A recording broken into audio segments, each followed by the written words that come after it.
আমরা বাঙালি কি করে বুঝবেন? শুনুন তাহলে বলি।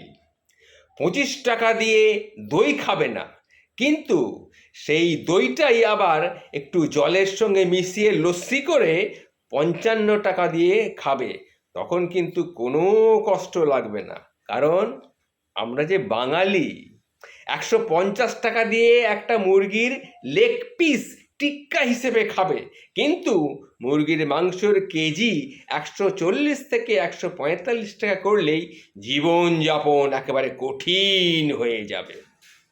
40 টাকা দিয়ে একটা আইসক্রিম খাবে না, কিন্তু 120 টাকা দিয়ে তার অর্ধেক খাবে ম্যাঙ্গো ফ্লেভার বলে। এই হচ্ছে বাঙালি।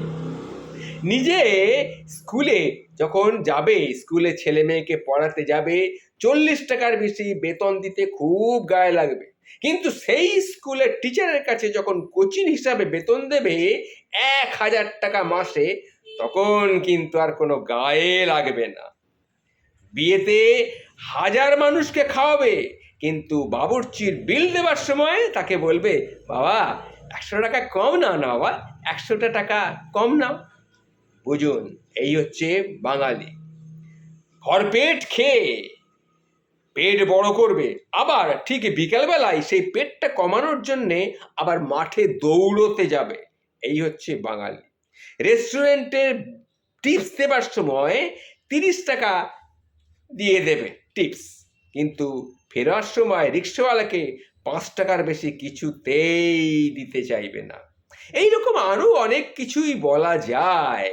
আমাদের মধ্যে এইরকম গুণ অনেক রয়েছে। আসলে আমাদের সমস্যা হচ্ছে কোষ্ঠকাঠিন্য রোগের মতন, বুঝতে পেরেছেন? প্রতিদিন সকালে আমরা টয়লেটে গিয়ে যখন কষ্ট পাই, তখন আমরা বলি, না বাবা কাল থেকে আর রিচ খাবার খাবো না, মাংস টাংস খাবো না। কিন্তু ঠিক বিকাল হলেই পরোটা আর টিক্কা আমাদের চাই চাই। এই হচ্ছে বাঙালি। এই খাওয়া দেখলেই বুঝবেন আমরা বাঙালি।